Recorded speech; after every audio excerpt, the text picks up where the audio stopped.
শ্যামাপ্রসাদ মুখোপাধ্যায়ের জন্মজয়ন্তীতে রাজ্য জুড়ে একাধিক কর্মসূচি মুখ্যমন্ত্রী শুভেন্দু অধিকারীর। আগামী শিক্ষাবর্ষ থেকেই স্কুল ও বিশ্ববিদ্যালয় স্তরের সিলেবাসে অন্তর্ভুক্ত করা হচ্ছে শ্যামাপ্রসাদ মুখোপাধ্যায়ের অবদান ও জীবনী। ভবানীপুরের মিত্র ইনস্টিটিউশনে দাঁড়িয়ে একগুচ্ছ বড় ঘোষণা মুখ্যমন্ত্রীর। মিত্র ইনস্টিটিউশনকে পিএমশ্রী প্রকল্পে স্কুলটিকে অন্তর্ভুক্ত করার ঘোষণা করেন তিনি।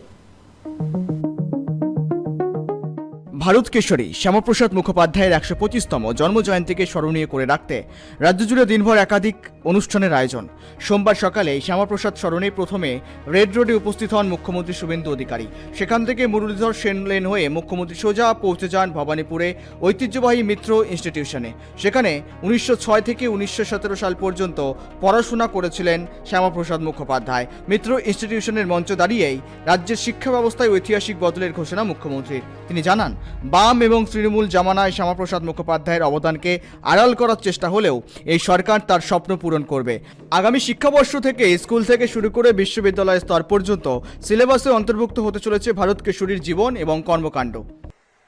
আগামী শিক্ষাবর্ষ থেকে পশ্চিমবাংলার পাঠ্যপুস্তকে ডক্টর শ্যামাপ্রসাদ মুখার্জির পশ্চিমবঙ্গ সৃষ্টি, রাষ্ট্রপ্রেম, অখণ্ড ভারতের ভাবনা,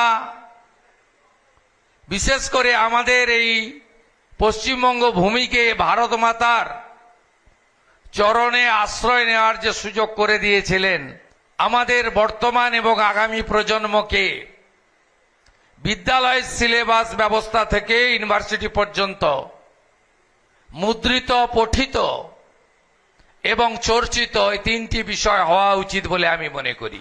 শুধু সিলেবাসে অন্তর্ভুক্ত করাই নয়, ভারত কেশরীর স্মৃতিবিজড়িত মিত্র ইনস্টিটিউশনে স্কুলের সার্বিক উন্নতির জন্য একাধিক বড় ঘোষণা করেন মুখ্যমন্ত্রী। স্কুলের মূল পরিকাঠামো এবং ঐতিহাসিক অবয়ব ঠিক রেখেই সম্পূর্ণ সংস্কারের কাজ করা হবে। এই পুনর্গঠনের জন্য নিজের বিধায়ক তহবিল থেকে ২৫ লক্ষ টাকা দেওয়ার কথা ঘোষণা করেন শুভেন্দু অধিকারী। একই সঙ্গে স্কুলটিকে কেন্দ্রীয় পিএমশ্রী প্রকল্পের অন্তর্ভুক্ত করার কথাও জানান তিনি।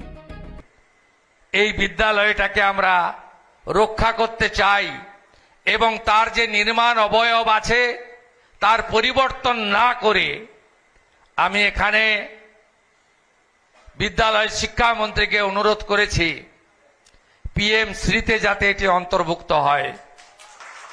আমি বিধায়ক হিসেবে এই অর্থবর্ষে এলাকা উন্নয়ন তহবিলে যে ১ কোটি টাকা পাবো, তার মধ্যে এই বিদ্যালয়ের রিনোভেশনের জন্য আমি ২৫ লক্ষ টাকা দেব। আজকের দিনে পড়ুয়াদের উদ্দেশ্যে এক বড় বার্তাও দেন মুখ্যমন্ত্রী। তার স্পষ্ট কথা, শ্যামাপ্রসাদকে প্রকৃত সম্মান জানাতে হলে সবার আগে দেশকে রাখতে হবে। ছাত্র যুবকদের মনে গেঁথে নিতে হবে একটাই মন্ত্র, nation first, nation first, nation first. Bureau report, KTV Bangla.